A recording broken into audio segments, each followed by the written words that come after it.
السلام عليكم ورحمة الله وبركاته.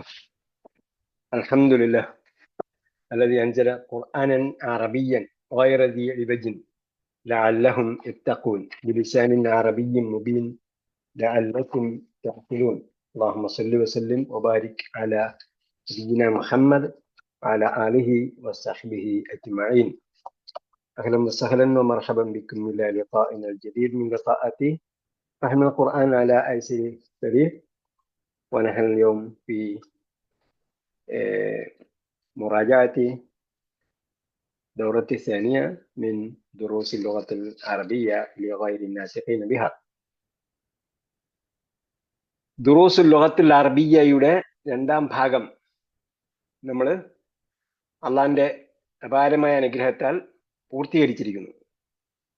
അറബി ഭാഷയുടെ മറ്റൊരു തലത്തിലാണ് നമ്മളിപ്പോഴുള്ളത്.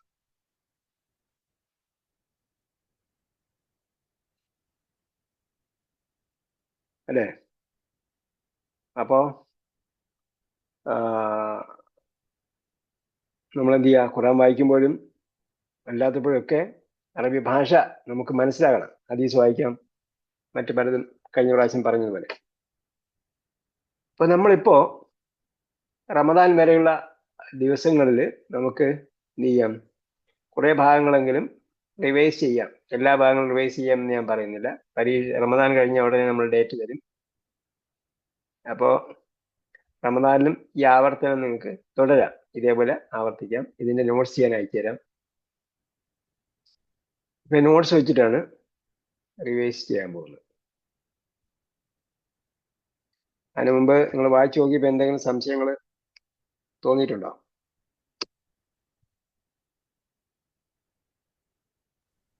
റിവിഷന്റെ കാര്യല്ലേ പറഞ്ഞത്? ഏത് റിവിഷന്റെ കാര്യല്ലേ പറഞ്ഞത്? അതെ അതെ അതെ.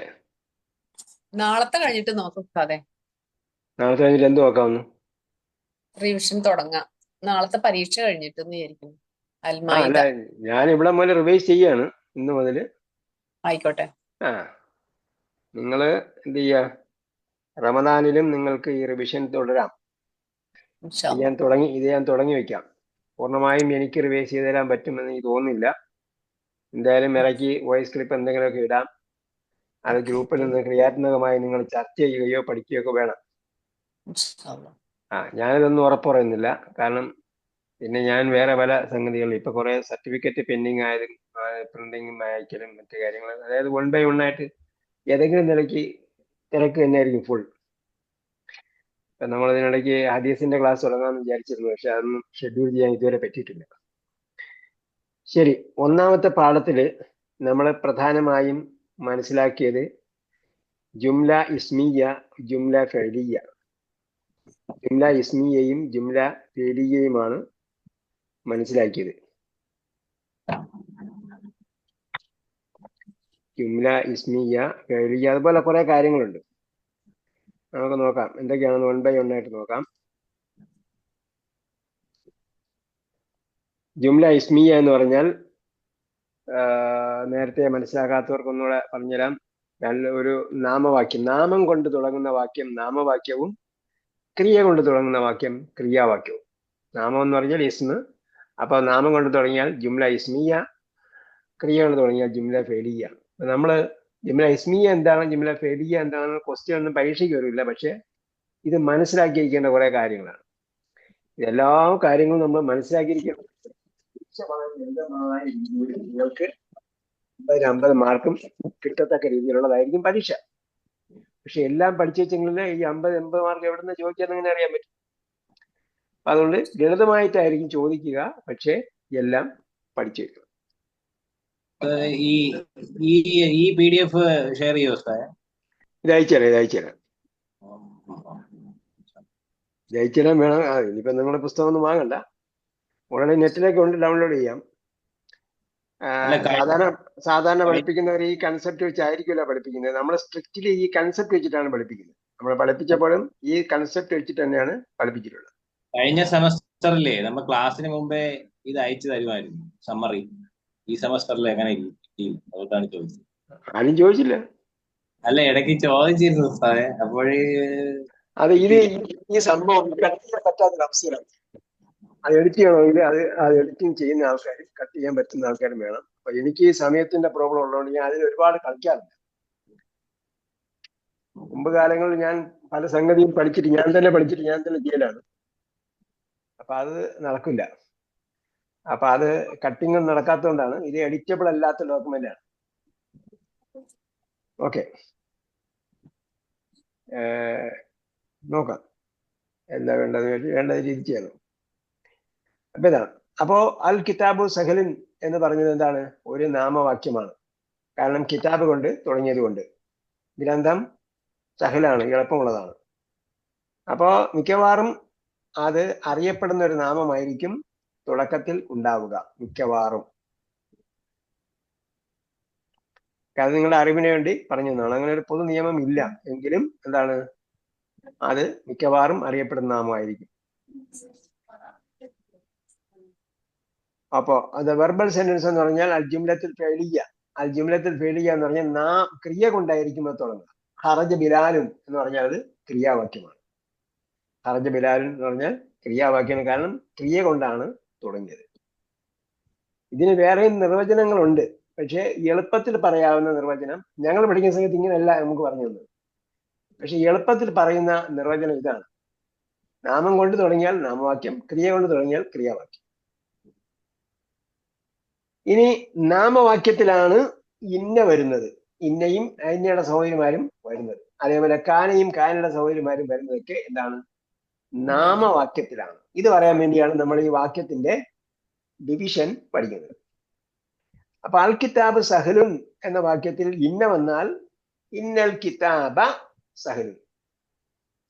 അപ്പൊ പിന്നീട് അതിനെ അറിയപ്പെടുക ഇന്നയുടെ നാമം എന്നാണ് കിതാബിനെ അറിയപ്പെടുക. പിന്നെ രണ്ടാം ഭാഗത്തിന് ഖബർ എന്നാണ് പറയുന്നത്, ഇൻഫർമേഷൻ. കാരണം നമ്മളിപ്പം പറഞ്ഞാല് അൽ കിതാബ് സഹലുൻ എന്ന് പറഞ്ഞാൽ അൽ കിതാബ് സഹലുൻ. അപ്പൊ അൽ കിതാബ് എന്താണ്? ബിഗിനിങ് പാർട്ടാണ്. ബിഗിനിങ് പാർട്ടിന് അൽ മുബത്തദ എന്ന് പറയും. ബിഗിനിങ്, അതായത് ഈ നാമവാക്യത്തിന് ഓരോ പാർട്ടിനും എന്തുണ്ട്? ഒരു പേരുണ്ട്. നാമവാക്യത്തിന് ഓരോ പാർട്ടിനും ഒരു പേരുണ്ട്. ബിഗിനിങ് പാർട്ടിന് മുബത്തദ എന്ന് പറയും. നമ്മൾ മുമ്പ് അണ്ടർസ്റ്റാൻഡ് ഖുർആനിലെ അവസാനം വരെയും പറയുന്നത് ബിഗിനിങ് പാർട്ട്, കൺക്ലൂഷൻ പാർട്ട് എന്നാണ്. ഇതിന്റെ ഏകദേശം ട്രാൻസ്ലേഷൻ നമ്മൾ പറയുന്നത്. അൽ മുബത്തദ എന്ന് പറഞ്ഞാൽ ബിഗിനിങ്, ബദ ആരംഭിച്ചു. അൽ മുബത്തദ എന്ന് പറഞ്ഞാൽ ബിഗിനിങ് പാർട്ട്. ബിഗിനിങ് പാർട്ട് എന്ന് പറയുന്നതാണ് നല്ലത്. കാരണം ചിലപ്പോൾ വേർഡ് അടങ്ങുന്ന ഒരു ഫ്രൈസ് ആയിരിക്കും ബിഗിനിങ് ആയിട്ട് വരിക. അപ്പോൾ ബിഗിനിങ് പാർട്ട് എന്ന് പറയുന്നതായിരിക്കും നല്ലത്. അതേപോലെ ആ തുടങ്ങുന്ന വാക്കിനെ കുറിച്ച് എന്ത് പറയുന്നു അതാണ് കൺക്ലൂഷൻ അല്ലെങ്കിൽ ഇൻഫർമേറ്റീവ് പാർട്ട്. അപ്പൊ അൽ കിതാബ് സഹൽ എന്ന് പറഞ്ഞാൽ കിതാബാണ് ബിഗിനിങ് പാർട്ടെങ്കിൽ ആ കിതാബിനെ കുറിച്ച് എന്ത് ഇൻഫർമേഷൻ പറഞ്ഞു? സഹലും, എളുപ്പമാണെന്ന് പറഞ്ഞു. ഇതാണ് അതിന് ഖബർ എന്ന് പറയാൻ കാരണം. അത് ഇൻഫർമേഷൻ ആണ് തരുന്നത്. അപ്പൊ പിന്നെ ഇന്ന വന്നു കഴിഞ്ഞാൽ ഇന്നയുമായിട്ട് കണക്ട് ചെയ്തിട്ടാണ് അതിന്റെ പേര് പറയുന്നത്. ഇവിടെയും നമ്മൾ ഇന്നയുടെ ഇന്നയുടെ ഖബർ ഇങ്ങനെയൊന്നുമല്ല നമ്മളെ ക്വസ്റ്റ്യനിൽ വരിക പ്രാക്ടിക്കൽ നോളജ് ആണ് വരിക. നമ്മളെ പ്രായോഗികമായിട്ട് എന്ത് വരും? ഇന്ന വന്നാൽ എന്ത് അടയാളം വരും, അതെങ്ങനെ ഉപയോഗിക്കും, അങ്ങനെയാണ് ചോദ്യത്തിലുണ്ടാവുക. അല്ലാതെ ചോദ്യം ഇന്നയുടെ ഇസ്മ ഏതാണ്, ഇന്നയുടെ ഖബർ, ഇങ്ങനെയല്ല വരിക. ഇന്നയുടെ ഇസ്മ ഇന്നയുടെ ഖബർ അങ്ങനെ ചോദ്യം നമ്മൾ സാധാരണ ചോദിക്കാറില്ല. പക്ഷെ നമ്മൾ അറിഞ്ഞിരിക്കണം. മാത്രമല്ല നമ്മൾ പഠിച്ചു കഴിയുമ്പോൾ ചില ആൾക്കാരൊക്കെ ചോദിക്കും നമ്മളെ അറിവ് പരിശോധിക്കാൻ വേണ്ടി. അപ്പൊ നമ്മൾ എന്ത് ചെയ്യണം? ഇത് അറിഞ്ഞിരിക്കണം. അതാണ് നമ്മളെ ഡിപ്ലോമ കോഴ്സും ഗ്രാജുവേഷൻ തമ്മിലുള്ള വ്യത്യാസം. ഗ്രാജുവേഷൻ വരുമ്പോഴത്തേക്ക് അത് കുറെ കൂടെ ഡീറ്റെയിൽ ആയിട്ട് അതിന്റെ സംഗതികൾ ഉണ്ടാവും. ഡിപ്ലോമ കോഴ്സ് എന്ന് പറയുമ്പോൾ പ്രായോഗികമായ അറിവാണ് ഫോക്കസ് ചെയ്യുന്നത്. അപ്പൊ ഇന്ന വന്നപ്പോൾ ഇന്നയുടെ നമ്മളെ മുബത്തദ എന്ത് പറയും? ബിഗിനിങ് പാർട്ടിനെ ഇന്നയുടെ നാമം എന്നും കൺക്ലൂഷൻ പാർട്ടിനെ ഇന്നയുടെ ഖബർ എന്നുള്ളത് പറയും എന്നാണ് ഇതിന്റെ പേര്. അപ്പൊ എന്താ ഇന്ന വന്നു കഴിഞ്ഞാൽ ഫസ്റ്റ് ഇന്നയ്ക്ക് ശേഷം തുടർന്ന് വരുന്ന നാമത്തിന് ഇന്നൽ കിതാബ എന്നാണ്. ഇന്നയുടെ ഇസ്മിന് പത്ത് കൊടുക്കണം. ഇതാണ് ഒരു സംഭവം. ഇന്ന വന്നാൽ ഇന്നയുടെ മീനിങ് തീർച്ചയായും എന്നാണ്. ഷുവർലി, നോ ഡൗട്ട്, വെരിലി എന്നൊക്കെയുള്ള മീനിങ് ആണ്. അപ്പോ ഇതിൽ കുറച്ച് ഉദാഹരണം വന്നിട്ടുണ്ട്. ഇന്നൽ മുദർരിസ ജദീദ്. അൽ മുദർരിസു ജദീദുൻ എന്ന് കിട്ടിക്കഴിഞ്ഞാൽ ഇന്ന വന്നാൽ ഇന്നൽ മുദർരിസ ജദീദുൻ. ആമിനത്തു ത്വാലിബത്തുൻ എന്ന് വന്നാൽ ഇന്ന ആമിനത്ത ത്വാലിബത്തുൻ. ഇവിടെ അൽ മുദർരിസിന് അല്ലുണ്ട്, ആമിനയ്ക്ക് അല്ലില്ല. അപ്പൊ അതിൽ അല്ലില്ലെങ്കിൽ ഇതിന് അല്ലില്ല. അത് അല്ലുണ്ടെങ്കിൽ ഉണ്ട്, ഇല്ലെങ്കിൽ ഇല്ല. അൽ മുദർരിസു ജദീദുൻ ഇന്ന വന്നാൽ ഇന്നൽ മുദർരിസ ജദീദ്. ആമിനയ്ക്ക് അല്ലില്ല, ആമിനത്തു താലിബത്തുൻ ഇന്ന വന്നാൽ ഇന്ന ആമിനത്തെ താലിബത്തുൻ. ഹാമിദുൻ, അപ്പൊ ലമ്മ തന്വീനാണ്. അൽ മുദരിസിന് ഒരു ലമ്മേ ഉള്ളൂ, ഹാമിദിന് രണ്ട് ലമ്മുണ്ട്. ഹാമിദുൻ മരീദുൻ എന്ന് വന്നാൽ ഇന്ന വന്നാൽ ഇന്ന ഹാമിദൻ എന്ന് വരണം. പിന്നെ ശ്രദ്ധിക്കേണ്ടത് ഫതഹ തൻവീൻ വരുമ്പോൾ എപ്പോഴും അലിഫ് സപ്പോർട്ടീവായിട്ട് കൊടുക്കണം, എക്സെപ്റ്റ് ഓൺ ദ ക്ലോസ്ഡ് തായിൽ ഒഴികെ. ആമിനത്തിന് തൻവീൻ വരാറില്ല, കാര്യത്ത് അതുപോലുള്ള പദങ്ങളൊക്കെ വന്നാൽ. മുസ്ലിമത്തുൻ അവിടെയൊക്കെ എന്ത് വരും? ഇന്ന വന്നാൽ മുസ്ലിമത്തുൻ എന്നെടുത്ത് മുസ്ലിമത്തൻ എന്നെഴുതും, ഇന്ന മുസ്ലിമത്തൻ എന്നെഴുതാം. പക്ഷേ അവിടെ എന്തില്ല, അലിഫ് സപ്പോർട്ടീവായിട്ട് കൊടുക്കണ്ട. അപ്പോ ഹാമിദുൻ മരീദ് എന്ന് പറഞ്ഞാൽ ഇന്ന ഹാമിദൻ മരീദ്. അൻത ഖനിയ്യൻ എന്ന് പറഞ്ഞാൽ അപ്പൊ അവിടെയാണ് ശ്രദ്ധിക്കേണ്ടത്. അപ്പൊ സർവനാമം കൊണ്ട് തുടങ്ങിയാൽ എന്ത് ചെയ്യും? ഇന്നയോടൊപ്പം വരുമ്പോൾ സർവനാമം നമ്മൾ റബ്ബിനോട് ചേർത്ത് പറഞ്ഞപ്പോൾ എങ്ങനെ പറഞ്ഞു അതേ രീതിയിൽ മാറ്റണം. അപ്പൊ അൻത ഖനിയ്യൻ എന്ന് പറഞ്ഞാൽ ഇന്ന ചേർന്ന് വന്നാൽ ഇന്നഹു ഇന്നഹും ഇന്നക്ക ഇന്നക്കും ഇന്നി ഇന്ന ഇന്നഹ നമ്മൾ പഠിച്ചിട്ടുണ്ട് അണ്ടർസ്റ്റാൻഡിംഗ്. അതേപോലെ മാറ്റണം. അപ്പോ അൻത വന്നാൽ ഇന്നക്ക ഖനിയ്യൻ എന്നാണ് പറയുന്നത്. അപ്പൊ അവിടെ പത്തം കസറൊന്നും ബാധകമല്ല. കാരണം എന്താ? സർവനാമത്തിന്റെ എല്ലാം അവസാനം ഉറച്ചതാണ്, സർവനാമങ്ങളൊന്നും മാറില്ല. ഇന്നക്ക ഇന്ന വന്നുകൊണ്ട് അല്ല ഫത്തഹ വന്നത്, അല്ലെങ്കിൽ ഇന്നക്കിയാണെങ്കിൽ ഇന്നക്കിയുമായിരിക്കും, അൻറ്റിയാണെങ്കിൽ ഇന്നക്കി എന്ന് പറയാം.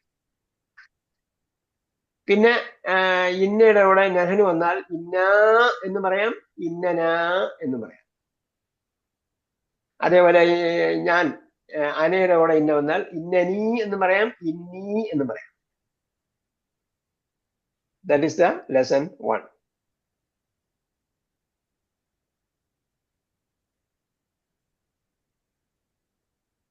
അതേപോലെ ലഅല്ല, ഇന്നയുടെ ഒരു സഹോദരിയാണ് ലഅല്ല. ലഅല്ല വന്നാൽ ഇന്നയുടെ അതേ നിയമമാണ്. പക്ഷെ ലഅല്ലയുടെ മീനിങ് കൂടെ ശ്രദ്ധിക്കുക. ലഅല്ലയുടെ മീനിങ് പോസിറ്റീവ് ആയിട്ടാണ് വരുന്നതെങ്കിൽ ഐ ഹോപ്പ് പ്രതീക്ഷയാണ്. നെഗറ്റീവ് ആയിട്ടാണ് വരുന്നതെങ്കിൽ അഫ്രൈഡ് എന്നാണ്. അപ്പോ അൽ ജവു ജമീലുൻ. അപ്പൊ ജമീൽ എന്താ? ജമീൽ ഒരു പോസിറ്റീവ് വേർഡാണ്, മനോഹരമാണ്. എന്താ അർത്ഥം? ലഅല്ല വന്നാൽ ലഅല്ലൽ ജവ്വ ജമീലുൻ. അന്തരീക്ഷം, അറ്റ്മോസ്ഫിയർ അല്ലെങ്കിൽ കാലാവസ്ഥ നല്ലതാകും എന്ന് ഞാൻ പ്രതീക്ഷിക്കുന്നു. നല്ലതാകട്ടെ എന്ന് ഞാൻ പ്രതീക്ഷിക്കുന്നു. അതേസമയം മരീദ് എന്താണ്? രോഗിയാണ്. അതൊരു വീക്ക്നെസ്സിനെ സൂചിപ്പിക്കുന്നതാണ്. അപ്പൊ എന്ത് വരും? അൽ മുദരിസു മരീദുൻ. അതിൻ്റെ കൂടെ ലാല വന്നാൽ I am afraid that the teacher is sick എന്ന് ഞാൻ ഭയപ്പെടുന്നു എന്നാണ് എനിക്ക് തോന്നുന്നത് എന്ന് നെഗറ്റീവായിട്ടാണ് പറയാം. നമ്മൾ മലയാളത്തിൽ പറയും അയാൾ രോഗിയാണെന്നാണ് തോന്നുന്നത് എന്ന് പറയും. ആ അർത്ഥത്തിലാണ് ലാലൽ മുദരിസ മരിയം. അതേപോലെ ദു നമ്മൾ പറഞ്ഞിട്ടുണ്ട് മുമ്പ് അണ്ടർസ്റ്റാൻഡ് ഖുർആൻ പഠിക്കുമ്പോൾ ദാദി ദു ആണ് സഹോദരന്മാർ. എൻ്റെ സഹോദരിയാണ് ജാത്ത്. അപ്പൊ ദാദി ദു ഇവിടെ വരും. ഇവിടെ മെയിനായിട്ട് ദു ആണ് വന്നിരിക്കുന്നത്. പിന്നെ അതിന്റെ സഹോദരിയാണ് ജാത്ത്. അപ്പൊ ദാദി ദു എന്നുള്ളതെല്ലാം പുല്ലിംഗമായിരിക്കും, ജാത്ത് സ്ത്രീലിംഗമാണ്. പിന്നെ ഉള്ളത് എന്താണ്? അപ്പൊ ഈ ദാദി ദു ജാത്ത് ഈ ഇതിന് ശേഷം വരുന്നത് എപ്പോഴും കസ്ർ ചെയ്തിട്ടായിരിക്കും വരിക. എപ്പോഴും കസ്ർ ചെയ്തിട്ടായിരിക്കും വരിക. അതേപോലെ ദൂ എന്നാണല്ലോ പറഞ്ഞത്. ഇതിന്റെ അതായത് ലം ഉള്ളതാണ് അടിസ്ഥാനപരമായ രൂപം. അടിസ്ഥാന ബേസിക്കൽ ഫോം ഈസ് ദൂ. പിന്നെ ചിലപ്പോൾ അത് ദീ വരാം, ദാ വരാം, അങ്ങനെയൊക്കെ വരാം. ഇപ്പൊ ദൂവിന്റെ സ്ത്രീലിംഗമാണ് ജാത്ത്. ദൂവിന്റെ ബഹുവചനം വന്നാൽ ദവു എന്നാണ്. ദവു എന്നാണ്. ജവു എന്നാണ് അതിന്റെ ബഹുവചനം. ജാത്തിന്റെ ബഹുവചനം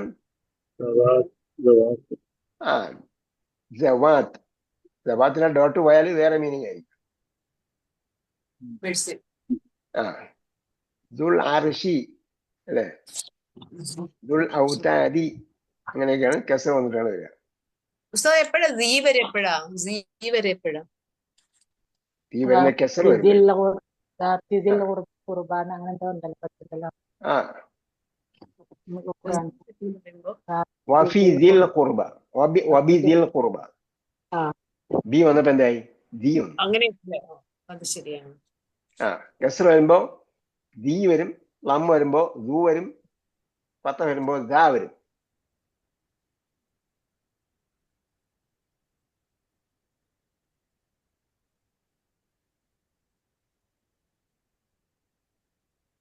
ജൽ ഐദി, ജൽ ഐദി ഉണ്ടാവും ഖുർആനില്. അപ്പൊ അതാണ്. അപ്പൊ ഇവിടെ ഏകവചനം ബഹുവചനം മാത്രമേ നമ്മളെ പഠിപ്പിക്കുന്നു കേട്ടോ. ദ്വിവചനത്തിലേക്ക് നമ്മൾ പിന്നീടേ പോവുള്ളൂ. അതേപോലെ ഇവിടെ കെസറുള്ള ഭാഗം പറഞ്ഞിട്ടില്ല. അപ്പൊ നമ്മൾ അവിടെ വറിയിടാനുള്ള കാര്യമില്ല. കെസറും പത്തകം വരുന്ന സന്ദർഭം ഇവിടെ പറയുന്നില്ല. അപ്പൊ ഇവിടെ നമ്മളുള്ളതും അതിന്റെ ഏകവചനം ബഹുവചനം രൂപങ്ങൾ ഏതാണ് നമ്മുടെ ഫോക്കസ് എന്ന് മാത്രം നോക്കിയിട്ട് ചെയ്യുക, പഠിക്കുക. പിന്നുള്ളത് അം വരുമ്പോൾ ക്വസ്റ്റ്യനിലായിരിക്കും വരിക. തബീബുൻ അൻത അം മുഹദ്ദിസുൻ അഅൻതും അശദ്ദു ഖൽഖൻ അമിസ് സമാ. അപ്പൊ അതാണ് ചോദ്യമുണ്ട്. ചോദ്യത്തിന്റെ കൂടെയാണ് വരിക. അപ്പൊ ഇതാണോ അതല്ല ഇതാണോ എന്ന് ചോദിക്കാൻ പറ്റില്ല. ഇതാണോ അതല്ല ഇതാണോ? തബീബുൻ അൻത അം മുഹദ്ദിസുൻ, നീ ഒരു ഡോക്ടറാണോ അതല്ല എഞ്ചിനീയറാണോ? അമീൻ ഫറൻസ ഹുവ അം മിൻ അൽമാനിയ. അൽമാനിയ എന്താ? ജർമ്മനി അല്ലേ? ജർമ്മൻ. അയാള് ഫ്രാൻസിൽ നിന്നുള്ള ആളാണോ അതല്ല ജർമ്മനിയിൽ നിന്നുള്ള ആളാണോ? ഓക്കെ. അതേപോലെ ഇവിടെ ബിലാലൻ റഅയ്ത അം ഹാമിദൻ. അപ്പൊ ഇവിടെ റഅയ്തയുടെ ഒബ്ജക്റ്റ് ആയിട്ടാണ് ബിലാൽ വരുന്നത്. അത് മുമ്പ് നമ്മൾ പലപ്പോഴും പറഞ്ഞിട്ടുണ്ട്. റഅയ്തയുടെ ഒബ്ജക്റ്റ് ആയിട്ടാണ് ബിലാൽ വരുന്നത്. അതുകൊണ്ട് ചോദ്യത്തിന് വേണ്ടി ബിലാലിന് മുമ്പേ കൊണ്ടുവന്നതാണ്. അപ്പോ ബിലാലിന് പത്ത് കൊടുക്കണം, നസ്ബ് ചെയ്യണം. അങ്ങനെയാണ് റഅയ്തയുടെ ഒബ്ജക്റ്റ്. ബിലാലിനെയാണോ നീ കണ്ടത് അതല്ല ഹാമിദിനെയാണോ? മലയാളത്തിൽ ചോദിക്കുമ്പോൾ അങ്ങനെ വരുന്നുണ്ട്. അപ്പൊ വന്നെന്ന് പറയുമ്പോൾ ഹാമിദാണോ ബിലാലാണോ വന്നത്? അല്ല ഹാമിദാണോ? ബിലാലാണോ വന്നത്? അല്ല ഹാമിദാണോ എന്നാണ് മലയാളത്തിൽ പറയുക. കണ്ടെന്ന് പറഞ്ഞാലോ ബിലാലിനെ ആണോ അതല്ല ഹാമിദിനെയാണോ നീ കണ്ടത്? അപ്പൊ ഇനിയേ വന്നു. വന്നെന്ന് പറഞ്ഞപ്പോ ബിലാൽ ആണോ വന്നത് അതല്ല ഹാമിദ് ആണോ വന്നത്.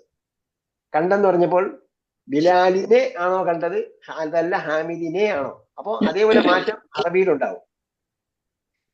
അതാണ് ബിലാലൻ അൻത റഅയ്ത അം ഹാമിദൻ. അപ്പൊ അമ്മിന്റെ പ്രയോഗമാണ് അവിടെ പറഞ്ഞത്. അൻത മുദർരിസുൻ അം താലിബുൻ, നീ ഒരു അധ്യാപകനാണോ അതല്ല താലിബാണോ സ്റ്റുഡന്റ് ആണോ? അദഹബത ഇലാ മക്കത അം ജുദ്ദത. അപ്പൊ മക്കയ്ക്കും ജുദ്ദയ്ക്കും എന്താണ് പത്ത് കൊടുത്തത്? ഇല വന്നപ്പോഴ്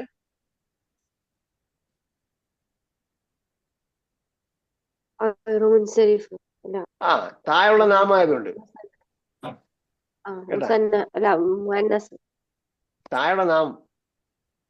താഴെയുള്ള കെട്ടുള്ള താഴെയുള്ള നാമത്തിൽ എല്ലാത്തിനും എന്തായിരിക്കും? എന്താണ്? ഹംസത്തും ഫാത്തിമത്തും എല്ലാം എന്താണ്? സ്ത്രീയിലേക്ക് ഗൈറു മുൻസരിഫാണ്. താഴെയുള്ള നാമങ്ങളെല്ലാം ഗൈർ മുൻസരിഫാണ്. ഹംസത്ത് സ്ത്രീലിംഗമാണോ? അല്ല തൊൽഹത്ത്, ഹംസത്ത്, ഫാത്തിമത്ത് ഇതെല്ലാം എന്താണ്? ഗൈർ മുൻസരിഫാണ്. താഴെയുള്ള നാമങ്ങൾ, കെട്ടുള്ള താഴെയുള്ള നാമങ്ങളെല്ലാം ഗൈർ മുൻസരിഫാണ്. ആ അർത്ഥത്തിലാണ് മക്കത്തും യുദ്ധത്തും ഒക്കെ എന്തായത്? ഗൈർ മുൻസരിഫായത്. പ്രോപ്പർ നൗണുകൾ, താഴെയുള്ള പ്രോപ്പർ നൗണുകൾ കേട്ടോ, താഴെയുള്ള പ്രോപ്പർ നൗൺ. അല്ലാതെ മുസ്ലിമത്തും ഗൈർ മുൻസരിഫല്ല, അതിന് താഴെ സാധാരണ നാമങ്ങൾ, വ്യക്തികളുടെ അല്ലെങ്കിൽ സ്ഥലത്തിന്റെ നാമമാണ് കെട്ടുള്ളതാവുന്നാൽ അത് ഗൈർ മുൻസരിഫായി. അപ്പൊ അതുകൊണ്ട് ഇല മക്കത്ത അം യുദ്ധത്ത. ആ മുദരിസുൻ അൻത അം താലിബുൻ, നീ അധ്യാപകനാണോ അതല്ല സ്റ്റുഡന്റ് ആണോ? ആ ഇല മക്കത്ത അല്ല, ഇവിടെ എന്താ പറഞ്ഞത്?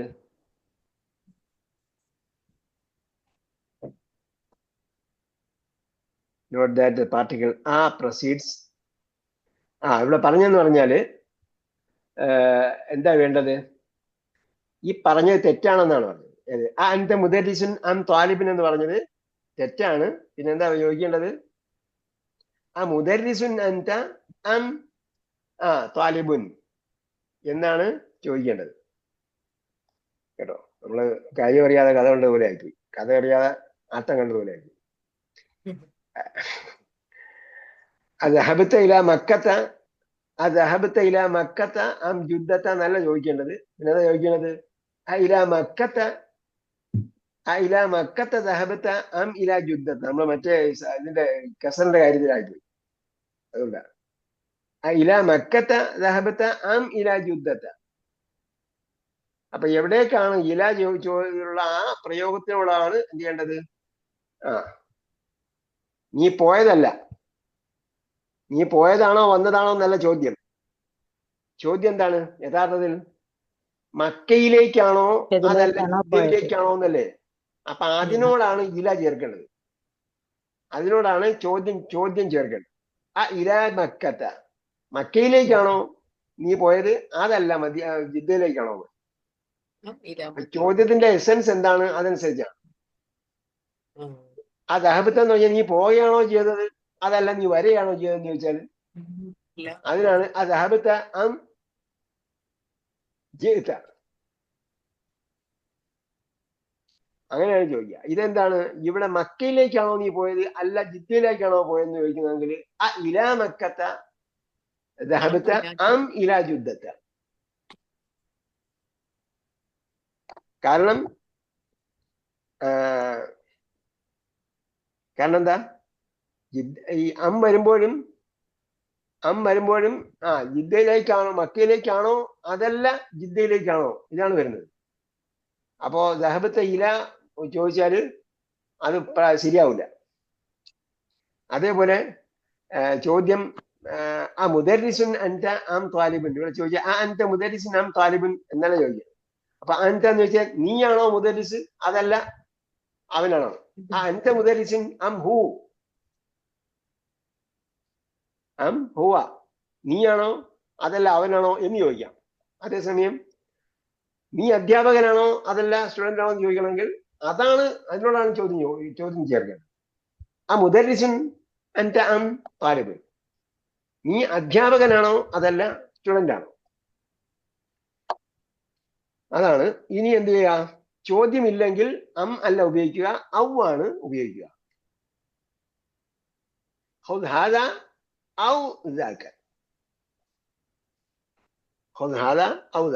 ഒന്നുകിൽ ഇതെടുക്കുക അല്ലെങ്കിൽ അതെടുക്കുക.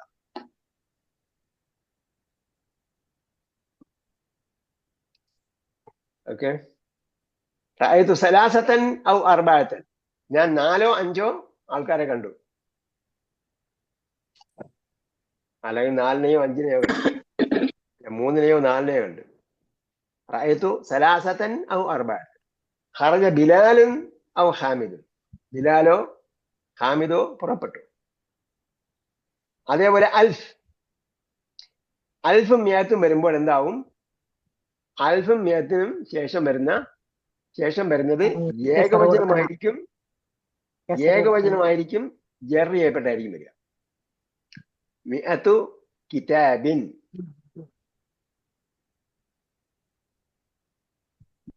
മിഅത്തു കിതാബിൻ അൽഫു റിയാലിൻ. അൽഫു റിയാലിൻ. ഇവിടെ ഹാദ തെൽഫാസു ബി അൽഫി റിയാലിൻ. അപ്പൊ ബി വന്നപ്പോ ബിയുടെ കൂടെ അൽഫ് വന്നപ്പോ ബിക്ക് അൽഫിന് കസർ കൊടുത്തു. പിന്നെ റിയാല് അൽഫിന് ശേഷം റിയാൽ വന്നുകൊണ്ട് റിയാലിന് കസർ കൊടുത്തു.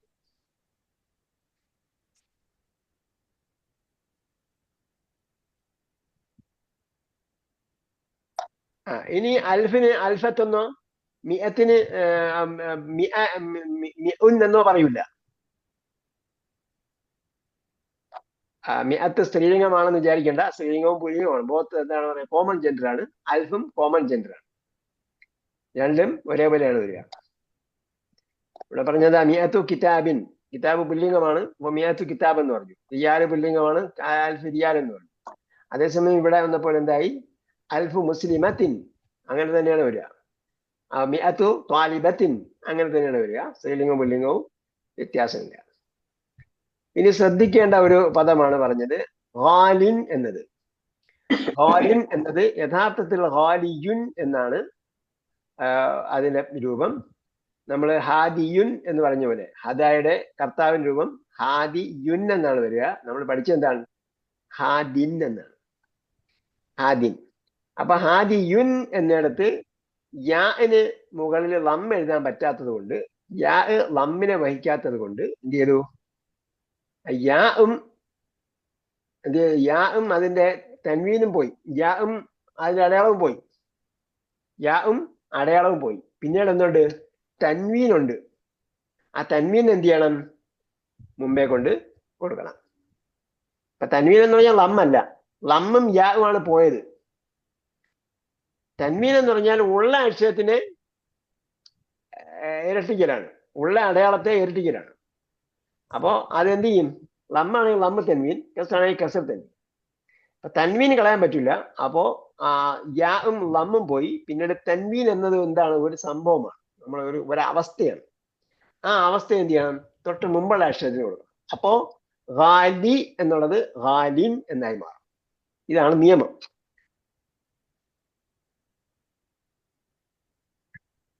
അപ്പൊ ആ കണക്കിനാണ് മുഹാമിയുൻ എന്നാണ് ശരിക്കുള്ളത്. അപ്പോ മുഹാമിൻ എന്നാണ് വരിക. മുഹാമിൻ എന്നാണ് പറയുക. Lawyer or advocate. മുഹാമിൻ. ഇതെന്തിനാ പഠിക്കുന്നതെന്ന് ചോദിച്ചാൽ ചില സമയത്ത് ഇതിന് ഫതഹ വരും.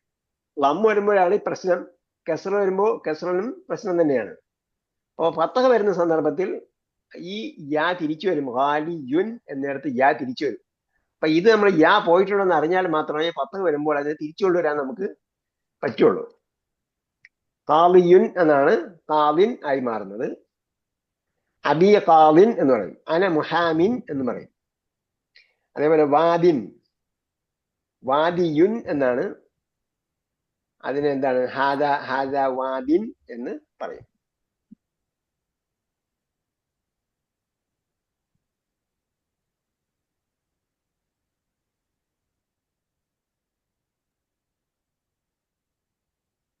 അതിനെക്കുറിച്ച് കൂടുതൽ പിന്നീട് പഠിക്കുമെന്നാണ് പറഞ്ഞിരിക്കുന്നത്.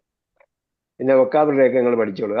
പാഠം 2, പാഠം 2 നമ്മൾ റിവിഷൻ ആരും ഇട്ടിട്ടുണ്ടെന്ന് തോന്നുന്നു അല്ലേ? നാസറാണ് ഇട്ട്. എനിക്ക് നോക്കാൻ പറ്റിയില്ല, കേട്ട് നോക്കാനൊന്നും പറ്റില്ല. നാസർ പോയാ?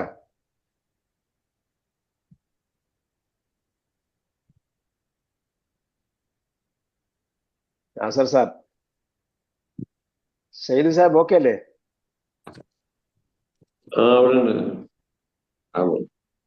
സത്താർ സാഹിബ് എന്ത് പറയുന്നു? അറബിയൊക്കെ ഫ്ലുവന്റ് ആയിട്ട് മനസ്സിലാവുന്നില്ലേ? അൽഹംദുലില്ലാ, കുറെ ക്ലാസ് അറ്റൻഡ് ചെയ്യാൻ പറ്റിയില്ല, കുറച്ച് തിരക്കുകളുണ്ടായിരുന്നു. അതിന്റെ വീഡിയോ കേൾക്കുക. കേട്ടോണ്ടിരിക്കും. അതേപോലെ നിങ്ങൾ ഒരു പ്രാവശ്യം കേട്ടിട്ട് രണ്ടാമത്തെ പ്രാവശ്യം കേൾക്കുമ്പോ അതിന്റെ സ്പീഡ് വേണമെങ്കിൽ നിങ്ങൾക്ക് കൂട്ടാം. യൂട്യൂബില് ഇത് ചെയ്യാം. 1.1 1.2 ഒക്കെ ഇട്ട് കേൾക്കണം. ഞാൻ ന്യൂസ് കേൾക്കുമ്പോൾ തന്നെ 1.25 കേൾക്കുന്നത്. സമയം ലാഭിക്കാം. എക്സാക്ട് സമയത്ത് കേൾക്കാൻ പാടില്ല, കുറച്ച് കഴിഞ്ഞിട്ടേ കേൾക്കുക. കുറച്ച് കഴിഞ്ഞിട്ട് കേൾക്കുമ്പോഴത്തേക്ക് നമുക്ക് ആ ടൈമിൽ അവിടെ പോയിട്ട് ന്യൂസ് തുടങ്ങുന്ന എപ്പോഴാണെന്ന് നോക്കിയിട്ട് ആ സമയത്ത് പോയിട്ട് ചിലപ്പോൾ 1.5 ഒക്കെ ചിലപ്പോൾ ഡിസ്കഷൻ ഒക്കെ മെയിൻ ഡിസ്കഷൻ ഒക്കെ ഉണ്ട് പ്രധാനപ്പെട്ട സബ്ജക്ട്. അത് കഴിഞ്ഞിട്ട് നമുക്ക് നോക്കിയാൽ ഇപ്പൊ ഔട്ട് ഓഫ് ഫോക്കസ് എന്ന പോലുള്ള പ്രോഗ്രാം ഒക്കെ നമുക്ക് ഭയങ്കര തിങ്കിങ് തരുന്ന സംഭവങ്ങളാണ്. അപ്പൊ ഇപ്പൊ ഞാൻ ഒരെണ്ണം കേട്ടായിരുന്നു. അപ്പൊ അത് കേട്ടപ്പോഴത്തേക്ക് 1.5 കേട്ടു. കാരണം അത് വളരെ സ്ലോയിലാണ് സംസാരിക്കുന്നത്. അപ്പൊ നമുക്ക് 1.5 അപ്പം പകുതി സമയം കൊണ്ട് കേട്ട് തീർക്കാം. അപ്പൊ നിങ്ങൾ ഒരു പ്രാവശ്യം കേട്ടത് രണ്ടാമത്തെ പ്രാവശ്യം കേൾക്കുമ്പോൾ എന്ത് ചെയ്യാം, നമ്മുടെ ക്ലാസ് ഒരു പ്രാവശ്യം കേട്ടതാണ് രണ്ടാമത്തെ പ്രാവശ്യം കേൾക്കുമ്പോൾ അതിന്റെ സ്പീഡ് നിങ്ങൾക്ക് നിങ്ങളെ അതനുസരിച്ച് എന്ത് ചെയ്യാം, കൂട്ടി വയ്ക്കാം. ഓക്കെ, പലർക്കും അറിയാം, അറിയാത്തവർക്ക് വേണ്ടി ഒന്ന് പറഞ്ഞതേ ഉള്ളൂ. അപ്പൊ ഈ ലൈസയുടെ പ്രയോഗം, ലൈസ കാനയുടെ സഹോദരിയാണ് ലൈസ. പക്ഷെ ഇവിടെ കാന പ്രധാനമായിട്ടും പഠിച്ചിട്ടില്ലെങ്കിലും ഈ ലൈസ എന്നുള്ള ലൈസയുടെ പ്രയോഗം ധാരാളമായി വരുന്നത് കൊണ്ടാണ് എന്ത് ചെയ്യുന്നത്, ഇവിടെ ലൈസ ഒന്ന് നന്നായിട്ട് പഠിപ്പിക്കുന്നത്. കാരണം നെഗറ്റീവ് ആക്കാൻ വേണ്ടി പലപ്പോഴും ലൈസയാണ് ഉപയോഗിക്കുന്നത്. അപ്പോ ലൈസയുടെ കൂടെ വരുമ്പോൾ ലൈസ എന്ന് പറയുന്ന ഒരു വെർബാണ് ശരിക്കും. ലൈസയും കാനയും കാനയുടെ സഹോദരിമാരെല്ലാം എന്താണ്, വെർബുകളാണ്, ക്രിയകളാണ്. അപ്പോ അതിനകത്ത് സർവനാമം ഉണ്ടാവും. അതിനെ നമ്മൾ ശ്രദ്ധിച്ച് ഉപയോഗിക്കുക എന്നതാണ് ഈ ലൈസയുടെ പ്രയോഗത്തിൽ ശ്രദ്ധിക്കേണ്ട കാര്യം. ഇപ്പൊ ലൈസ എന്ന് പറഞ്ഞാൽ അവനല്ല എന്നാണ്. അപ്പൊ അവൻ ലൈസയുടെ അകത്തുണ്ട്. അതനുസരിച്ച് അത് മാറ്റിയെടുക്കുകയും ചെയ്യാം. നമ്മൾ പഠിച്ചിട്ടുണ്ട് ലൈസ ലൈസു, ലസ്ത ലസ്തും, ലസ്തു ലസ്ന. പിന്നെ ലൈസയുടെ ഒരു മെയിൻ അഡ്വാൻറ്റേജ് എന്ന് പറയുന്നത് ലൈസയുടെ അപൂർണക്രിയയില്ല എന്നാണ്. ലൈസ എല്ലാം പൂർണ്ണക്രിയക്ക് മാത്രമേ ഉപയോഗിക്കുള്ളൂ. അപ്പൊ അത് ഒരു നല്ലൊരു സംഗതിയാണ്. അപ്പൊ ലൈസയുടെ കൂടെ സ്ത്രീലിംഗം ഉപയോഗിക്കുമ്പോൾ ലൈസത്ത്, ലൈസത്ത് അവളല്ല.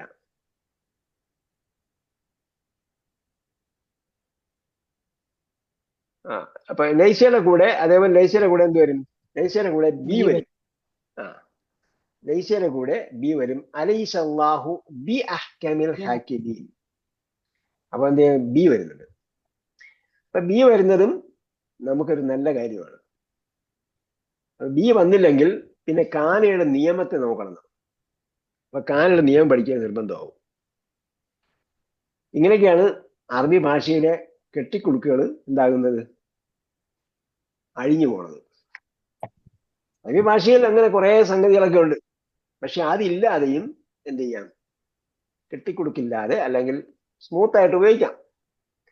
മലയാളം ഉപയോഗിക്കുന്നവരെല്ലാം, എല്ലാ തരക്കാരും മലയാളം ഉപയോഗിക്കുന്നുണ്ടല്ലോ.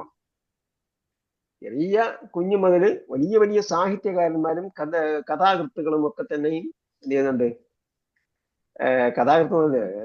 സാഹിത്യകാരന്മാരും കഥാകൃത്തുക്കളും. സാഹിത്യകാരെന്ന് പറയാം, കഥ എഴുതുന്നവരെല്ലാം സാഹിത്യകാരന്മാരായിക്കണമെന്നില്ല. നമ്മളെല്ലാവരെയും ഒരേ ഗണത്തിലാണ് പെടുത്തുന്നത്. പക്ഷെ കഥ എഴുത്തുകാരൊക്കെ നമ്മൾ നോക്കിയാൽ ഇപ്പൊ 12 വയസ്സുള്ള കുട്ടിയും നല്ല വലിയ ഒരു കഥ എഴുത്തുകാരിയായിട്ട് നമ്മൾ കണ്ടിട്ടുണ്ട്. എഴുത്തുകാരി, കവിതയൊക്കെ രചിച്ചിട്ടുണ്ട്. ചെറിയ കുട്ടി, സ്കൂളിൽ പഠിക്കുന്ന കുട്ടികളൊക്കെ അവാർഡ് കിട്ടിയിട്ടുണ്ടെന്ന് അങ്ങനെ അതിനെക്കുറിച്ച് വലിയ പ്രശംസകളൊക്കെ കേട്ടിട്ടുണ്ട്. അപ്പൊ അവരൊക്കെ എന്ത് ചെയ്യുന്നില്ല, സാഹിത്യത്തിന്റെ ഉത്തുംഗ ശൃംഗത്തിൽ നിന്നിട്ടല്ല രചന നടത്തുന്നത്. അവര് വെക്കുന്ന ചിന്തകളാണ്. അപ്പൊ അതില് എന്തില്ല, വലിയ സാഹിത്യമല്ല. അപ്പൊ അത്രയും കുഞ്ഞു ഹൃദയത്തിലും എന്ത് ചെയ്യാൻ പറ്റും, വിഷയങ്ങൾ ആശയ സംവേദനത്തിന് ഉപയോഗിക്കാൻ പറ്റും. ആശയ സംവേദനത്തിൽ ഭാഷ ഉപയോഗിക്കാൻ പറ്റും. അതേപോലെ അറബി ഭാഷയും ലളിതമായിട്ടും ഉപയോഗിക്കാം, കട്ടിയായിട്ടും ഉപയോഗിക്കാം. സാഹിത്യകാരന്മാരൊക്കെ പറഞ്ഞ വാക്കുകൾ പിന്നെ അതിന്റെ പിന്നാമ്പുറം തേടി പലരും പോയിട്ടുണ്ട്. ചില സാഹിത്യന്മാരത് ഒരു വലിയ കവി കൊല്ലാൻ പോയെന്നാണ് കാതകന്മാർ വിളിച്ചു നിർത്തിയിട്ട് പറഞ്ഞു. ഇമ്രുൽ ഖൈസിനെ കൊള്ളക്കാര് കൊന്നു പറഞ്ഞു. അപ്പോ ഇമ്രുൽ ഖൈസിനോട് ചോദിച്ചു, ഇമ്രുൽ ഖൈസ് എന്ന് പറഞ്ഞാൽ ഭയങ്കര കവിയായിരുന്നു. നമ്മുടെ കവിത്രയങ്ങളൊക്കെ ഉണ്ടല്ലോ, അതുപോലത്തെ മഹാകവികൾ ഒരു കവിയായി ഇമ്രുൽ ഖൈസിനെ കൊള്ളക്കാര് പിടിച്ചിട്ട് കൊന്നു കളഞ്ഞു. കൊല്ലുന്നതിന് മുമ്പ് അദ്ദേഹത്തിനോട് ചോദിച്ചു, നിങ്ങൾക്ക് വല്ല ആഗ്രഹം ഉണ്ടെന്ന്, എന്താണ് നിന്റെ അന്തിമ അഭിലാഷം ചോദിച്ചു. അപ്പൊ അദ്ദേഹം ഒരു കത്ത് കൊടുത്തിട്ട് പറഞ്ഞു, എനിക്ക് 2 പെൺമക്കളാണ്, ഇത് മക്കൾത്തോണ്ട് കൊടുക്കണം. അപ്പോ കത്തിൽ എഴുതിയിരിക്കുന്നത് ഇബ്നത ഇമ്രുൽ ഖൈസി ഇന്ന അബാക്കുമ, ഇത്രയേ ഉള്ളൂ. ഇബ്നത്തെ ഇമ്രുൽ ഖൈസി ഇന്ന അബാക്കുമ എന്ന് മാത്രം കത്ത്. അപ്പൊ ആള് തട്ടിക്കളഞ്ഞു. ഇവർ നോക്കുമ്പോഴത്തേക്കും ഓക്കെ കുഴപ്പമില്ല, ഈ കത്ത് അവരെ പെൺമകളുടെ ആളെ മക്കൾക്ക് കൊണ്ട് കൊടുക്കാം. ഇത് കഥയാണ്, യാഥാർത്ഥ്യം ഉണ്ടോ ഇല്ല എന്നുള്ളത് അതിനെക്കുറിച്ച് അഭിപ്രായ വ്യത്യാസമുണ്ട്. എന്തായിരുന്നാലും ഈ കവിത കൊണ്ടുകൊടുത്തു ഇമ്രുൽ ഖൈസിന്റെ 2 പെൺമക്കൾ കൊണ്ടുകൊടുത്തപ്പോ എന്ത് ചെയ്തു? ഇമ്രുൽ ഖൈസ് ഈ കൊണ്ടുവന്ന കഥ പെൺമക്കള് കത്ത് കൊണ്ടുവന്ന കത്ത് കിട്ടിയ ഉടനെ തന്നെ പെൺമക്കൾ ഈ കത്ത് കൊണ്ടുവന്നയാളെ തട്ടിക്കളഞ്ഞു. കാരണം അവർ പൂരിപ്പിച്ചു ഇബ്നത്തെ ഇമ്രുൽ ഖൈസ് ഇന്ന അബാക്കുമ, ബാക്കി അവർ തന്നെ കംപ്ലീറ്റ് ചെയ്തു. ഖതീരിൻ ഫൈനൽ ഖാത്തിലാനി ലദൈക്കുമ എന്ന് അവർ കംപ്ലീറ്റ് ചെയ്യാന്നാണ്. ഇബ്നത്തെ ഇമ്രുൽ ഖൈസ് ഇമ്രുൽ ഖൈസിന്റെ പെൺമക്കള് ഇതാ ഞാൻ ഇമ്രുൽ ഖൈസ് വധിക്കപ്പെട്ടിരിക്കുന്നു, ആ കാതകന്മാർ നിങ്ങളുടെ മുന്നിലുണ്ട് എന്നാണ് അവർ പൂരിപ്പിച്ചതെന്നാണ് പറയുന്നത്. അപ്പൊ അതുപോലെ സാഹിത്യകാരന്മാർക്കും കാരികൾക്കും ഒക്കെ അങ്ങനെയൊക്കെ ചിന്തിക്കാൻ പറ്റും. പറഞ്ഞതെന്ന് പറഞ്ഞാൽ അങ്ങനെ ലളിതമായ ഭാഷയിലാണ് ഖുർആൻ അവതരിച്ചിരിക്കുന്നത്. എന്താണ്, അറബി ഭാഷയിൽ സാഹിത്യമായ പല സംഗതികളുമുണ്ട്, അതേസമയം ലളിതമായ രീതിയിൽ അറബി ഭാഷ ഉപയോഗിക്കാം. അങ്ങനെ ലളിതവൽക്കരിക്കുന്ന ഒരു ഭാഗമാണ് ഈ ലൈസയുടെ കൂടെ ബി വരുന്നത്. ഞാനങ്ങനെയാണ് കാണുന്നത്. കാരണം ലൈസ എന്താണ്, ചില ഭാഷയിലെ ചില ഭാഷാ വൈവിധ്യങ്ങളുണ്ട്. ആ ഭാഷാ വൈവിധ്യങ്ങളിൽ ഒന്നാണ് ലൈസയുടെ കൂടെ ബി വരിക എന്നത്. അതാണ് ഭാഷാശാസ്ത്രജ്ഞന്മാർ, ഗ്രമേറിയന്മാർ പറയും. നമുക്കതിനെ പറയാൻ പറ്റുക കാനയുടെ സഹോദരിയാണെങ്കിൽ എന്ത് ചെയ്യണം? ലൈസയുടെ 2ാം ഭാഗത്തിന് 1ാം ഭാഗത്തിന് നസ്ബ് കൊടുക്കണം, 2ാം ഭാഗത്തിന് 1ാം ഭാഗത്തിന് റഫ് കൊടുക്കണം, 2ാം ഭാഗത്തിന് നസ്ബ് കൊടുക്കണം. റഫ് ആണെങ്കിൽ പിന്നെ വലിയ പ്രശ്നമില്ല. 2ാം ഭാഗത്തിന് നെസ്ബ് വരുമ്പോൾ അപ്പൊ 2ാം ഭാഗത്തിന് നെസ്ബ് കൊടുക്കണമല്ലോ. അപ്പൊ അവിടെ എന്തുകൊണ്ടാണ് നെസ്ബ് വന്നതെന്ന് ചിന്തിക്കും. 1ാം ഭാഗത്തിന് ഇന്ന വന്നിടത്താണെങ്കിൽ ആ ഇന്ന കഴിഞ്ഞ ഉടനെ തന്നെ നെസ്ബാണെന്നുള്ളത് പെട്ടെന്ന് ഓർമ്മിക്കാൻ പറ്റും. അതേസമയം ലൈസ അവിടെ മുൻകടന്നു പോയി ഈ 2ാം ഭാഗത്താണ് നെസ്ബ് വരുന്നതെങ്കിൽ അപ്പൊ അതിനെ പെട്ടെന്ന് ആലോചിച്ച് വയ്ക്കാൻ പറ്റില്ല. അപ്പൊ അതിന് എളുപ്പ വഴിയാണ് ബി ചേർത്ത് ഉപയോഗിക്കുക. അപ്പൊ ലൈസൽ ബൈതു ബി ജദീദിൻ, ലൈസൽ ബൈതു ബി ജദീദ്. അപ്പൊ ബി വന്ന ഉടനെ നമുക്കറിയാം ബി വന്ന കസർ കൊടുക്കണം. ലൈസൽ ബൈതു ബി ജദീദ്. അൽ ബൈതു ജദീദിൻ എന്ന നാമവാക്യമാണ്. ലൈസ ചേർത്താൽ പിന്നെ അൽ ബൈത്തിനെ നേരത്തെ പറഞ്ഞു അൽ ബൈത്ത് ഇന്നയുടെ ഇസ്മെന്നും ഇന്നയുടെ ഖബർ എന്നാണ് പറയുക. അതേപോലെ ലൈസ വന്നാൽ ലൈസയുടെ ഇസ്മെന്നും ലൈസയുടെ ഖബർ എന്നുമാണ് പറയുക. അപ്പൊ ലൈസയുടെ എന്ത് ചെയ്തു? അൽ ബൈത്തിനെ ലൈസൽ ബൈതു ബി ജദീദിൻ. അപ്പൊ എന്തല്ല, ലൈസൽ ബൈതു ബി ജദീദ് എന്ന് പറഞ്ഞാൽ വീട് പുതിയതല്ല എന്നാണ്.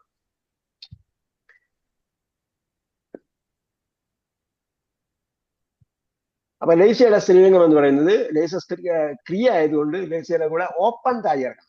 അപ്പോ ലൈസത്ത് അവളല്ല. സൈനബു മരീദത്തുൻ, സൈനബു മരീദത്തുൻ. അപ്പോ ലൈസ ചേർത്താൽ ലൈസത്ത് സൈനബു ബി മരീദത്തിൻ, ലൈസത്ത് സൈനബു ബി മരീദത്തിൻ എന്നാണ്. സിയാറത്ത് ഖദീമത്തുൻ. അപ്പൊ ഇവിടെ വരുമ്പോ ലൈസത്ത് വരും. അതോടൊപ്പം ലൈസത്തിന്റെ സ്ഥാനം സുക്കൂനാണ്. അതിനുശേഷം അൽ വന്നത് കൊണ്ട് അല്ലിന്റെ ലാമിന്റെ സുക്കൂനും ലൈസത്തിന്റെ തായുടെ സുക്കൂനും ചേർന്ന് വന്നാൽ എന്ത് ചെയ്യണം? 1ാമത്തെ സുക്കൂനുള്ള അക്ഷരത്തിന് സുക്കൂൻ മാറ്റണം. അപ്പോ സ്ത്രീലിംഗത്തിന്റെ ഓപ്പൺ താഴെ സുക്കൂൻ മാറ്റുന്നത് കെസർ കൊടുത്തിട്ടാണ്. ഇത് രണ്ടും 2 രീതിയിൽ തന്നെ മനസ്സിലാക്കി വെച്ചിട്ടുണ്ട്. അപ്പൊ സ്ത്രീലിംഗത്തിന്റെ ഓപ്പൺ താ സുക്കൂൻ മാറ്റുമ്പോൾ എന്ത് ചെയ്യണം? കെസർ കൊടുത്തിട്ടാണ് മാറ്റുക. ലൈസത്തിന് കെസർ കൊടുത്താണ് മാറ്റുക. അപ്പൊ അസ്സയ്യാറത്തു ഖദീമത്തുൻ ലൈസത്തി സയ്യാറത്തു ബി ഖദീമത്തിൻ, ലൈസത്തി സയ്യാറത്തു ബി ഖദീമത്തിൻ. അതേപോലെ സർവനാമം പറയുകയാണെങ്കിൽ സർവനാമം അന ഹുവ ഹും അൻത അൻതും അന നഹ്നു ഈ അത് ഉപയോഗിച്ചാൽ എന്ത് ചെയ്യണം? ലൈസയുടെ അകത്ത് സർവനാമം ഉണ്ടാകും. പക്ഷെ ആ രീതിയിലേക്ക് എന്ത് ചെയ്യണം? സർവനാമത്തെ ലൈസയെ മാറ്റണം. അപ്പോ അന വരുമ്പോൾ അന ലസ്തു ബി മുഹന്ദിസിൻ. അവിടെ അന ചേർക്കാതെയും പറയാം. കാരണം ലസ്തു എന്ന് പറഞ്ഞാൽ ഞാനല്ല എന്നാണ്. അപ്പൊ അന ചേർത്തും പറയാം, ചേർക്കാതെയും പറയാം.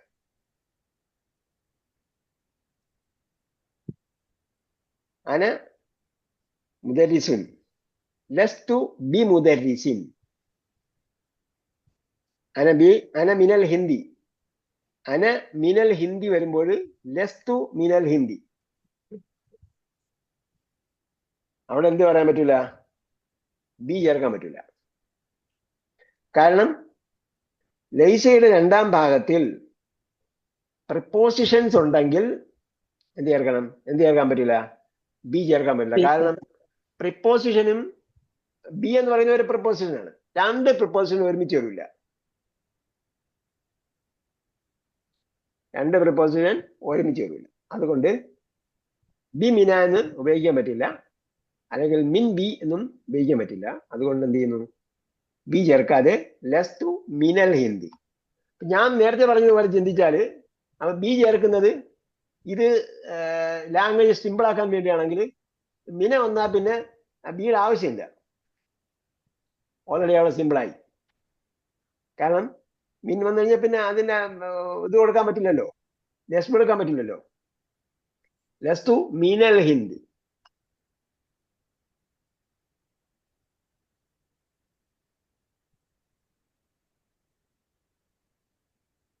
ഇവിടെ പഠിച്ചിട്ടുണ്ട് ലൈസൽ ബൈത്തു ജദീദൻ എന്നും പറയാം. പക്ഷേ we will learn this later ഇൻഷാ അല്ലാഹ്. അത് നമ്മൾ ഡീറ്റെയിൽ ആയിട്ട് പിന്നീട് പഠിക്കും.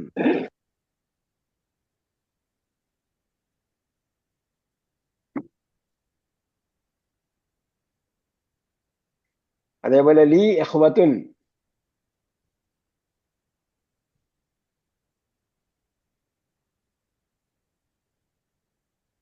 ലീ ഇഖ്വത്തുൻ എന്ന് പറഞ്ഞാൽ ശരിക്കും എന്താണ്? യഹ്വത്തുൻ ലീ എന്നാണ് വാക്ക്. യഹ്വത്തുൻ ലീ, എനിക്ക് സഹോദരന്മാരുണ്ട് എന്ന് പറയുമ്പോൾ യഹ്വത്തുൻ ലീ എന്നാണ്. അപ്പോൾ ലീ എന്ന പ്രിപ്പോസിഷൻ എന്തായിരിക്കും? പ്രിപ്പോസിഷൻ മുൻകടന്ന് വരും. ഇപ്പോ കെസർ വരുത്തുന്ന പദം വന്നിട്ടുണ്ടെങ്കിൽ കെസർ വരുത്തുന്ന പദം മുമ്പേ വരും. അത് നമ്മൾ ശ്രദ്ധിക്കണം. അപ്പോ ലീ ഇപ്പൊ ഉദാഹരണം പറയുമ്പോൾ ലൈസ ലീ യഹ്വത്തുൻ എന്ന് പറഞ്ഞാൽ യഥാർത്ഥ ഇന്ന വരുന്നിടത്ത് പറയുമ്പോൾ ഞാൻ ശരിക്കും മനസ്സിലാവും. ഇന്നലി യഹ്വത്തൻ എന്നാണ്. ഇന്നലി യഹ്വത്തൻ എന്ന് പറയുമ്പോൾ ഇന്ന യഹ്വത്തൻ ലീ എന്നാണ് ശരിക്കും അതിന്റെ ഘടന. ഇന്ന യഹ്വത്തൻ ലീ എന്നാണ്. ഇന്ന യഹ്വത്തൻ ലീ, എനിക്ക് സഹോദരന്മാരുണ്ട്.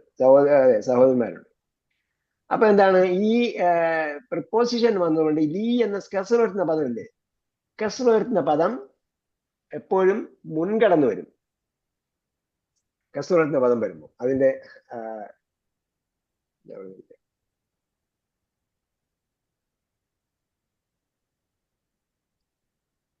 അതിന്റെ ഖബർ പ്രിപ്പോസിഷണൽ ആകുമ്പോൾ, അതായത് യഹ്വത്തുൻ ലീ എന്നാണ്, എനിക്ക് ഉണ്ട്. ഇപ്പോ അന അഹുൻ എന്ന് പറഞ്ഞപ്പോ എന്താണ്? അന മരിയമുൻ എന്ന് പറയുമ്പോ എന്താണ്? അന മരിയമുൻ, ഞാൻ രോഗിയാണ്. അപ്പൊ അന എന്താണ്? അന മുബത്തതയും മരിയതും ഖബറുമാണ്. അപ്പോ എനിക്ക് സഹോദരന്മാരുണ്ട് എന്ന് പറയുമ്പോൾ ഇക്ക് ചേർത്തിട്ടാണ് വരിക. അങ്ങനെ വരുമ്പോൾ ലീ ഉപയോഗിക്കണം. അപ്പൊ ലീ ഉപയോഗിക്കുമ്പോൾ ലീ മുൻകടന്ന് വരും. അങ്ങനെയാണ് ലീ യഹ്വത്തുൻ എന്ന് വരുന്നത്. ലീ യഹ്വത്തുൻ. അപ്പൊ ലീ യഹ്വത്തുൻ എന്ന് പറയുമ്പോഴത്തേക്ക് നമുക്ക് വേറെ കോംപ്ലിക്കേഷൻ ഒന്നുമില്ല. ഇനി ലൈസ വന്നാലും അതിന് കോംപ്ലിക്കേഷൻ ഇല്ല. കാരണം ലൈസ ലീ യഹ്വത്തുൻ, ലൈസ ലീ യഹ്വത്തുൻ. നേരത്തെ നമ്മൾ പറഞ്ഞതുപോലെ ഇവിടെ ലീ വന്നതുകൊണ്ട് പ്രിപ്പോസിഷൻ ആയതുകൊണ്ട് പിന്നെ ബിയുടെ ഘടന വരുന്നില്ല. അപ്പൊ ലീ യഹ്വത്തുൻ ലൈസ ലീ യഹ്വത്തുൻ. ഇവിടെ പറഞ്ഞിരിക്കുന്നത് യഹ്വത്തുൻ ഇസ്മു ലൈസ. ലൈസയുടെ ഇസ്മാണ് ഏത്? യഹ്വത്ത്. ലീ എന്നത് ഖബറുമാണ്. ലീ എന്നത് ഖബറാണ്. യഥാർത്ഥത്തിൽ എന്താണ്? അത് പ്രിപ്പോസിഷണൽ ഫ്രൈസ് ആണ്. ഒരു വാക്കല്ല. ലീ എന്ന് പറയുന്നത് യാ മുത്തക്കല്ലിമാണ് ശരിക്കുള്ള നാമം. അന എന്നതാണ് അവിടെ ഉള്ളത് അല്ലേ? അനയുടെ കൂടെ ലീ ചേർത്താണ്, ഹാർഫ് ജെറ് ചേർത്താണ്. നമ്മൾ പഠിച്ചല്ലോ, ഹുവ ഹും അൻത അൻതും അന നെഹ്റു എന്ന് പറഞ്ഞെടുത്ത് ലീ ചേർത്തത് എന്തായി? ലഹു ലഹും ലക്ക ലക്കും ലീ ലന. അപ്പൊ അനയുടെ കൂടെ ലീ വന്നപ്പോഴാണ് യാ മുത്തക്കല്ലിം ചേർത്തിട്ട് ലീ എന്നായത്. അപ്പൊ അത് പ്രിപ്പോസിഷണൽ ഫ്രേസ് ആയതുകൊണ്ട് എന്ത് ചെയ്തതാണ്? ലീ മുമ്പേ വന്നതാണ്. അത് ശരിക്കും മനസ്സിലാക്കാൻ ഇന്ന വരുന്നിടത്താണ് നമുക്കത് മനസ്സിലാക്കേണ്ടി വരിക. ബേസ് വരുന്നിടത്ത് ലമ്മ ആയതുകൊണ്ട് പ്രശ്നമില്ല. ഇന്ന വരുമ്പോൾ ഇന്നലി യഹ്വത്തൻ എന്നാണ് പറയുക. കാരണം ഇന്നയുടെ നാമം അല്ലെങ്കിൽ അതിന്റെ ശരിക്കുള്ള ബിഗിനിങ് പാർട്ട് ആരെ കുറിച്ചാണ് സംസാരിക്കുന്നത്? സഹോദരന്മാരെ കുറിച്ചാണ് സംസാരിക്കുന്നത്. സഹോദരന്മാർ ആർക്കുണ്ടെന്നാ പറഞ്ഞത്? എനിക്കുണ്ടെന്നാ പറഞ്ഞത്. യാവുൽ മുത്തക്കല്ലിമിനുള്ളതല്ലേ അവര്? അതെ, യാതൊരു മുത്തക്കലിമിനുണ്ടെന്ന്, അനയ്ക്കുണ്ടെന്ന്. അനയ്ക്ക് പകരമാണ് യാതൊരു മുത്തക്കലിം ഉപയോഗിക്കുന്നത്. അപ്പൊ അതുകൊണ്ട് അങ്ങനെ വരുമ്പോൾ ഇന്നലി യഹ്വത്തൻ അവിടെ നെസ്ബായിരിക്കും ഉണ്ടാവുക.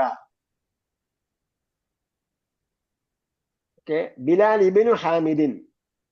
അവിടെ മനസ്സിലാക്കേണ്ടത് ബിലാലുൻ എന്നതാണ് ശരിക്കും നാമം. ബിലാലുൻ. ആ ബിലാലുൻ എന്നതിനെ ഇബ്നു ഹാമിദിൻ, ശരിക്കും അതിന് ശേഷം എന്താണ് വരുന്നത്? വേറൊരു നാമമാണ്.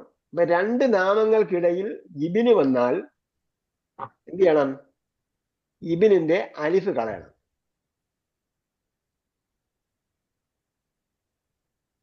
ജെൻഡർ മാറുമ്പോഴല്ലേ വരുള്ളൂ? അല്ല, സെയിം ജെൻഡർ ആകുമ്പോഴല്ലേ വരിക? രണ്ടും അതാണ് മറ്റേ മായതേല് പറഞ്ഞ ഉപ്പായുടെ ഉമ്മാടെ ഇടയില്, അല്ല ഉപ്പായുടെ മോന്റെ വാപ്പാടെയും മോന്റെ ഇടയിൽ അലിഫ് വേണം. വാപ്പാടെയും മോന്റെ അലിഫ് വേണ്ട, അലിഫ് വേണ്ട. ഉമ്മായുടെയും മോന്റെ ഇടയില് അലിഫ് വേണം എന്ന് പറഞ്ഞത് മായതേല് പറഞ്ഞത്. നമ്മൾ രണ്ടും രണ്ടായിട്ടാണ് നമ്മൾ സാധാരണ പറഞ്ഞു പഠിച്ചിട്ടുള്ളത്. അതുകൊണ്ടാണ് ഞാൻ അങ്ങനെ പറയാൻ മനസ്സിലാന്ന് വന്നില്ല. രണ്ടും രണ്ടായിട്ടെന്ന് പറഞ്ഞാൽ ഉമ്മയോട് ചേർത്ത് പറയുമ്പോഴത്തേക്ക്, അതായത് സാധാരണഗതിയിൽ ഇബിന് ചേർത്താൽ വാപ്പാടെ പേരാ പറയുക, വാപ്പാടെ പേരാണ് പറയുക. അതൊരു എക്സെപ്ഷണൽ കേസാണ് എന്തുള്ളത്? ഈശാ നബി അലൈഹി സ്വലാമിനെ കുറിച്ച് പറയുന്നത്. ഈശാ നബി അലൈഹി സ്വലാമയ്ക്ക് പിതാവില്ലാത്തത് കൊണ്ട് പിതാവിന്റെ പേര് പറയാൻ പറ്റില്ല. ബാക്കി എല്ലാ സ്ഥലത്തും വാപ്പ ഉണ്ടല്ലോ. വാപ്പ ഉണ്ടെങ്കിൽ വാപ്പയെ കുറിച്ച് അയാളുമായിട്ട് ബന്ധപ്പെടുത്തിയാണ് പറയുന്നത്. അല്ലാതെ അയാൾ വേറൊരാളുമായിട്ട് എഴുതുമ്പോ അങ്ങനെ തന്നെ എഴുതണം അല്ലേ ഉസ്താദേ? എങ്ങനെ എഴുതുമ്പോ ഇങ്ങനെ തന്നെ എഴുതണം അല്ലേ? എഴുതുമ്പോ ഇങ്ങനെ തന്നെ എഴുതണം. നമ്മള് അൻ ഇബിൻ ഉമർ എന്ന് ഹദീസ് എഴുതുമ്പോൾ അൻ ഇബിൻ ഉമർ എന്ന് പറയുന്നിടത്ത് അലിഫ് ഉണ്ട്. അതേസമയം അൻ ഉമർ ഇബിൻ ഖത്താബ് എന്ന് പറയുന്നിടത്ത് ഉമർ കഴിഞ്ഞിട്ടാണ് ഇബിന് വരുന്നത്. അപ്പൊ എന്താണ്? ബായും നൂനും മാത്രമേ ഉള്ളൂ. അതിന് അബ്ദുല്ലാഹിബിൻ ഉമർ എന്ന് പറയുമ്പോൾ അബ്ദില്ല ഇബിന് ഉമർ, അബ്ദില്ല അതിന് ശേഷം ഇബിന് വരുന്നതുകൊണ്ട് ഇബിന് ചേർത്തിട്ടാണ് എന്താ പറയാ, അലിഫ് ഇല്ലാതെയാണ് പറയുക. ഓക്കെ. അപ്പോ ഇത് മാത്രമല്ല, ബിലാലിന്റെ തൻവീനും ഒഴിവാക്കണം. പ്രൊസീഡിങ് വേർഡ് ലൂസസ് ഇറ്റ്സ് തൻവീൻ, ആ തൻവീനും കൂടെ ഒഴിവാക്കണം. അതേപോലെ ചോദിക്കുന്ന ഒരാളെ, പുതിയ ആളെ പരിചയപ്പെടാൻ വേണ്ടി ഉള്ള പ്രയോഗമാണ് അഹ് എന്ന് ഉപയോഗിച്ച് ഹു ആർ യു എന്ന ചാലിക്കാരി ചോദിച്ചു കളയാം. മനന്താന്ന് ചോദിച്ചു കളയാം. മനന്ത എന്ന് ചോദിച്ചാൽ നീ ആരുടെന്നാണ് ചോദ്യം. അപ്പോൾ നമ്മൾ റെസ്പെക്റ്റബിൾ ചോദ്യമായിരിക്കില്ല. മറിച്ച് എന്താണ്? മനിൽ അഹ്, ഹു ഈസ് ദിസ് ബ്രദർ എന്ന അർത്ഥത്തിലാണ് ചോദിക്കുന്നത്. അല്ലെങ്കിൽ ഹു ആർ യു ബ്രദർ എന്ന അർത്ഥമാണ് അതിന് വരിക. മനിൽ അഹ്. ഇതാണ് രണ്ടാമത്തെ പാഠം. രണ്ട് പാഠത്തിൽ നമ്മൾ റിവിഷൻ കഴിഞ്ഞു. നമ്മൾ പറഞ്ഞ 30 തീർക്കും, 30 തീർക്കും എന്നാണ് പറഞ്ഞത്. ഓക്കെ, ബാക്കി ഇൻഷാ അല്ലാഹ് നമുക്ക് നോക്കാം. നിങ്ങൾ വായിച്ചിട്ട് സംശയമായിട്ട് വന്നാലേ സംശയം തീർക്കാൻ പറ്റും. അല്ലെങ്കിൽ പിന്നെ നേരത്തെ പോലെ ആവർത്തനമായി പോകും. അപ്പൊ നന്നായിട്ട് വായിച്ചിട്ട്, ഇപ്പൊ നാളെ പരീക്ഷ എഴുതുന്നാണല്ലോ പറയുന്നത്. നിങ്ങളെ വലിയ പരീക്ഷ, അൽമായത പരീക്ഷ. ഇത് പഠിച്ചാലേ മായത കറക്റ്റ് മനസ്സിലാവുള്ളൂ. ഇത് പഠിക്കാതെ മായത് നന്നായിട്ട് മനസ്സിലാവുന്നു. രണ്ടും പരസ്പര പൂരകങ്ങളാണ്. അതുകൊണ്ടാണ് നമ്മളിത് ഇത് സപ്പോർട്ടിങ് ആയിട്ട് എടുക്കുന്നത്. നമ്മൾ വേറെ ഒരു സബ്ജക്റ്റിലേക്കും തിരിഞ്ഞു പോകാത്ത ഖുർആൻ ഫോക്കസ്ഡ് ആയതുകൊണ്ട്. ശരി, അല്ലാഹു സുബ്ഹാനഹു വ തആല അറബി ഭാഷ നന്നായി പഠിക്കാനും ഖുർആൻ മനസ്സിലാക്കാനും അടുത്ത തലമുറയെ അതിനോട് അഭിനിവേശമുള്ളവരാക്കാനും അത് മറ്റുള്ളവർക്ക് പഠിപ്പിച്ചു കൊടുക്കാനുള്ള നമുക്ക് തോഫീക്ക് നൽകട്ടെ. റബ്ബനാ ആതിനാ ഫിദ്ദുനിയ ഹസന വഫിൽ ആഖിറതി ഹസനതൻ വഖിനാ അദാബന്നാർ ബിറഹ്മതിക യാ അർഹമർ റഹീമീൻ. സല്ലല്ലാഹു തആല വസല്ലം അലാ ഖൈരി ഖൽഖി മുഹമ്മദ് വഅലാ ആലിഹി വസഹ്ബിഹി അജ്മഈൻ വൽഹംദുലില്ലാഹി റബ്ബിൽ ആലമീൻ. ഇലാ ലിഖാഇ ബിഇذنില്ലാഹി വസ്സലാമു അലൈക്കും വറഹ്മത്തുള്ളാഹി.